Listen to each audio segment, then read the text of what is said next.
अस्सलाम वालेकुम। आज हम सीखेंगे super tricks to write any chemical formula of the world. First one is ammonium sulphate. First of all हम इन दोनों के सैंपल आने चाहिए। अमोनियम के लिए हम लोग राइट करते हैं NH4 और सल्फेट के लिए SO4। फिर हमें इनकी वैलेंसी आनी चाहिए। अमोनियम की +1, सल्फेट की -2। अब देखिए वैलेंसीज दोनों की डिफरेंट है, एक की 1 है एक की 2 है, तो वैलेंसीज क्या हो जाएगी एक्सचेंज। तो हमारे पास फार्मूला क्या बनेगा NH4। अब इसकी वैलेंसी आएगी इधर नीचे राइट कॉर्नर पर और इसकी भी नीचे राइट कॉर्नर पर आएगी, तो इसलिए इधर हमें क्या लगाना पड़ेगा 2 और इधर SO4 +1 -1 हम लोग केमिकल फार्मूले में राइट नहीं करते, तो फार्मूला क्या बन गया अमोनियम सल्फेट। सिंपल सी बात है, अगर वैलेंसी सेम हो तो कैंसिल आउट हो जाएगी, अगर वैलेंसी सेम ना हो तो फिर हमारा क्रिस क्रॉस मेथड लगेगा। इसकी वैलेंसी नीचे दाएं कॉर्नर पर यहां आ जाएगी और इसकी वैलेंसी यहां नीचे दाएं कॉर्नर पर आ जाएगी। अब हम इसी तरीके से सॉल्व करें कैल्शियम फास्फेट को, तो कैल्शियम के लिए Ca और फास्फेट के लिए PO4। फिर आप इन दोनों की वैलेंसीज राइट करो। कैल्शियम की होती है +2 और इसकी -3। अब देखिए दोनों की वैलेंसीज क्या है, डिफरेंट है, इसलिए कैंसिल नहीं होगी। तो क्या होगा, इसकी वैलेंसी आएगी इसके लोअर राइट कॉर्नर पर और इसकी वैलेंसी आएगी इसके लोअर राइट कॉर्नर पर आएगी।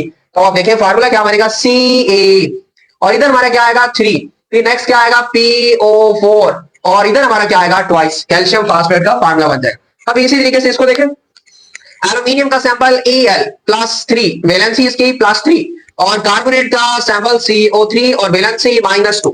अब देखिए वैलेंसी सेम नहीं है, सो कैंसिल नहीं होगी। इसकी वैलेंसी क्या आएगी इसके लोअर राइट कॉर्नर पर और इसकी वैलेंसी इसके लोअर राइट कॉर्नर पर। सो फार्मूला क्या बना Al2CO3 और इसकी वैलेंसी इधर तो थ्राइस आ जाएगा।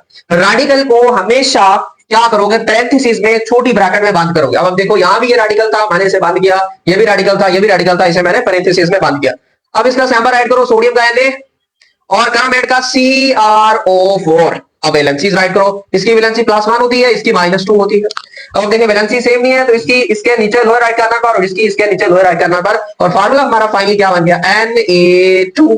अब ये रेडिकल है तो आप लोग इसे पैरेंथेसिस में बंद करोगे CrO4। सो सोडियम कार्बोनेट जो है फार्मूला बन गया। अब इसी तरीके से मैग्नीशियम सल्फेट पर आ जाए।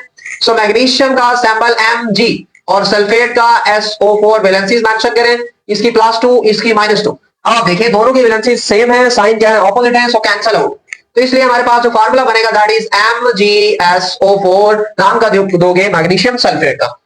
अब एल्यूमिनियम का सैंपल Al और नाइट्रेट का NO3, वैलेंसीज मेंशन करो, इसकी वैलेंसी +3 होती है और इसकी -1 होती है, वैलेंसी सेम नहीं है ऑपोजिट है। इसकी वैलेंसी इसके दाएं राइट कॉर्नर पर और इसकी भी हमारे पास इसके राइट नीचे वाले कॉर्नर पर। अब देखिए जरा, तो इधर क्या बना Al, अब +1 -1 हम राइट नहीं करते, सो NO3 और ये 3 हमारा इधर आएगा, हमने नाम क्या दिया थ्राइस का एल्यूमिनियम नाइट्रेट। इसी तरीके से कैल्शियम का Ca और बाइकार्बोनेट का HCO3, वैलेंसीज मेंशन करो +2 और इसकी हमारे पास -1, वैलेंसी सेम नहीं है, सो क्या बना +1 -1 हमने राइट नहीं करना, बाकी क्या बचा HCO3 और इसकी वैलेंसी क्या आएगी इधर, तो फार्मूला क्या बन गया कैल्शियम बाइकार्बोनेट का। अब प्रॉब्लम ये है कि आपने ये सैंपल्स और वैलेंसीज कैसे याद करनी है, मैंने डिस्क्रिप्शन में लिंक दे रखा है, आपको प्लेलिस्ट मिलेगी पूरी पीरियोडिक टेबल की, वहां जाएं और वहां की सारी चीजें सीखें। सो ऐसे ही और सुपर ट्रिक्स जानने के लिए सब्सक्राइब माय चैनल इल्म डॉट।